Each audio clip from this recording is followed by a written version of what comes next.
Selamat datang kembali. Hari ini kita mau bahas sesuatu yang lagi hangat nih. Penting banget buat Anda yang peduli sama birokrasi kita. Jadi dunia kan nuntut birokrasi kita makin lincah ya, adaptif gitu. Nah, pengembangan kompetensi ASN jadi kunci utamanya. Salah satu yang sering disebut-sebut itu Corporate University atau Korpu. Kedengarannya keren, tapi ya jalaninnya itu nggak semulus teorinya. Kita udah kumpulin nih riset dari, lumayan banyak tempat. Ada Jawa Timur, Banten, Jogja, Jawa Barat, Kementerian Perdagangan, bahkan ada studi pembanding dari sektor publik di Amerika. Nah, kita mau bongkar bareng-bareng nih, apa aja sih tantangan utamanya buat mewujudkan Korpu ASN ini? Siap ya kita bedah? Siap, siap. Penting banget memang kita pahami tantangannya dulu, karena sumber-sumber ini kan ngasih lihat kondisi nyata di lapangan ya, bukan cuma konsep ideal aja. Mari kita fokus lihat apa aja sih rintangan terbesarnya.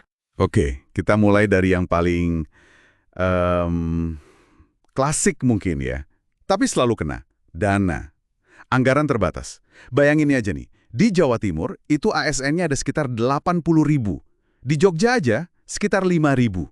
Nah, buat ngembangin kompetensi segitu banyak orang, kan butuh duit yang nggak sedikit ya kan? Betul sekali, itu masalah mendasar. Dan ironisnya, kadang Korpu ini malah disebut sebagai solusi, karena anggaran terbatas, harapannya lebih efisien gitu. Tapi ya temuan di lapangan nunjukin justru keterbatasan dana Pemda ini jadi, hambatan utama. Padahal ada aturan yang mewajibkan pengembangan kompetensi, kayak yang disorot sama Deputi LAN RI Pak Motovik.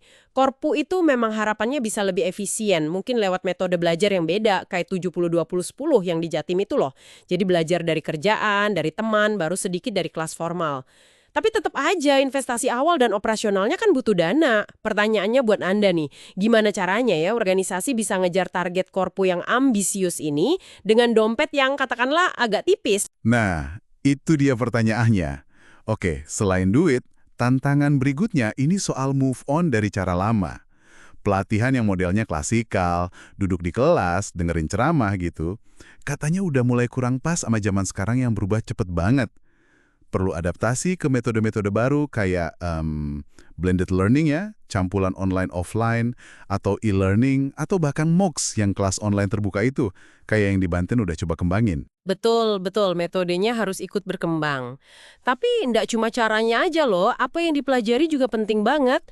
Riset di Jatim itu nunjukin kalau kebutuhan kompetensi ASN itu luas banget. Udah nggak cuma manajerial umum aja, tapi masuk ke hal-hal teknis yang spesifik banget. Jadi Korpu ini dituntut harus bisa mastiin materi belajarnya itu nyambung sama kebutuhan strategis organisasinya, sama tantangan nyata di lapangan. Ini sejalan banget sama yang dibilang pejabat LAN, Pak Agus Sudrajat, kita harus berani ninggalin cara-cara lama yang mungkin udah nggak relevan lagi. Nah, gimana tuh caranya biar materi pembelajaran itu terus update dan relevan? Susah juga kan ya? Iya juga ya. Nah, ini nyambung ke poin berikutnya nih, yang menurut saya menarik banget. Ternyata, Korpu itu bukan cuma soal program atau teknologi belajarnya aja, tapi butuh kayak rumah yang mendukung gitu, ekosistemnya. Riset-riset ini nunjukin beberapa hal penting banget buat ekosistem ini. Pertama, jelas komitmen pimpinan.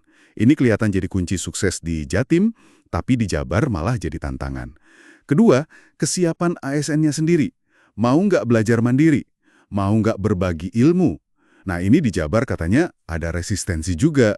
Terus adaptasi sama teknologi baru. Kan nggak semua langsung nyaman ya pakai e-learning gitu. Ketiga, sistem pendukungnya. Kayak Knowledge Management System, KMS itu loh, tempat nyimpen dan bagi-bagi pengetahuan. Di Jogja sama BPKP ini dianggap penting. Termasuk juga mekanisme buat nangkep pembelajaran dari pengalaman. Nah, ini katanya di studi AS itu masih lemah. Jadi ilmunya nggak kesebar gitu. Tepat sekali. Ini udah masuk ke ranah perubahan budaya kerja. Nggak gampang loh ini. Perlu ada persepsi yang sama dulu, komitmen bareng-bareng, terus keberanian buat berubah. Butuh inovasi juga di sistem pengembangan SDM-nya, kayak yang ditekankan di studi Jogja. Jadi ini bukan cuma soal teknis pasang sistem atau bikin modul, tapi lebih ke manusianya, prosesnya. Bener nggak sih? Gimana bikin orang mau dan bisa belajar terus-terusan di tempat kerja? Setuju banget. Ini soal manusianya. Dan ada satu lagi nih, temuannya agak unik dari studi di AS tadi. Mereka nemuin fenomena yang, cukup bikin mikir. Kadang, sebuah organisasi itu kalau dilihat dari luar, atau dari survei internal, kelihatan punya lingkungan belajar yang bagus banget. Skornya tinggi.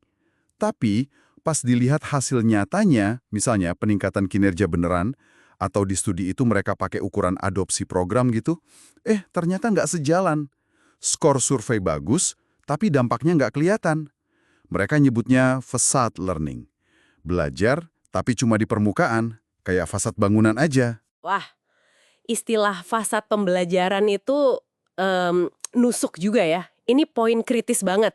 Artinya ada potensi kita itu sibuk bikin macam-macam program pembelajaran, kelihatan keren, tapi sebenarnya nggak ngefek ke kinerja atau hasil yang diharapkan. Jadi ngukur efektivitas korpu ini benar-benar tantangan tersendiri. Gimana caranya kita bisa tahu kalau upaya belajar ini tuh beneran bawa perubahan, bukan cuma ya itu tadi tampilan luar aja. Ini penting banget biar sumber daya nggak kebuang sia-sia kan? Jadi kalau kita rangkum nih ya, jelas banget jalan menuju korpu ASN yang efektif itu, wah, penuh tanjakan dan tikungan. Mulai dari soal klasik dana terbatas, terus keharusan ganti cara belajar, dan mastiin materinya relevan terus. Belum lagi bangun budaya sama sistem pendukung yang solid. Dan terakhir, tantangan buat mastiin dampaknya itu nyata. Bukan cuma kelihatan bagus di laporan aja, bukan fasad doang. Komplit ya tantangannya. Iya, komplit banget. Tapi penting buat diingat juga nih, kita identifikasi tantangan ini bukan buat bikin kita jadi pesimis, terus bilang, nggak mungkin berhasil. Justru sebaliknya, dengan kita paham betul rintangan-rintangannya apa aja, kita bisa bikin strategi implementasi yang lebih mumbumi, lebih realistis dan tepat sasaran. Potensi korpu buat mentransformasi pengembangan ASN itu tetap besar kok. Apalagi kalau bisa diintegrasikan langsung sama kerjaan sehari-hari, kayak konsep workplace learning yang di Kemendaku. Ini bisa banget kontribusi ke birokrasi kelas dunia yang kita cita-citakan. Oke, nah sebagai penutup nih, kita mau lempar satu pertanyaan buat Anda renungkan. Dari sekian banyak tantangan yang rumit banget tadi ada dana, metode, budaya, sistem, terus ngukur dampak kalau Anda harus milih nih. Kira-kira elemen tunggal mana sih yang paling krusial, yang harus jadi prioritas nomor satu, biar korpu ini benar-benar ngefek dan bawa perubahan mendasar buat ASN kita? Coba dipikirkan ya.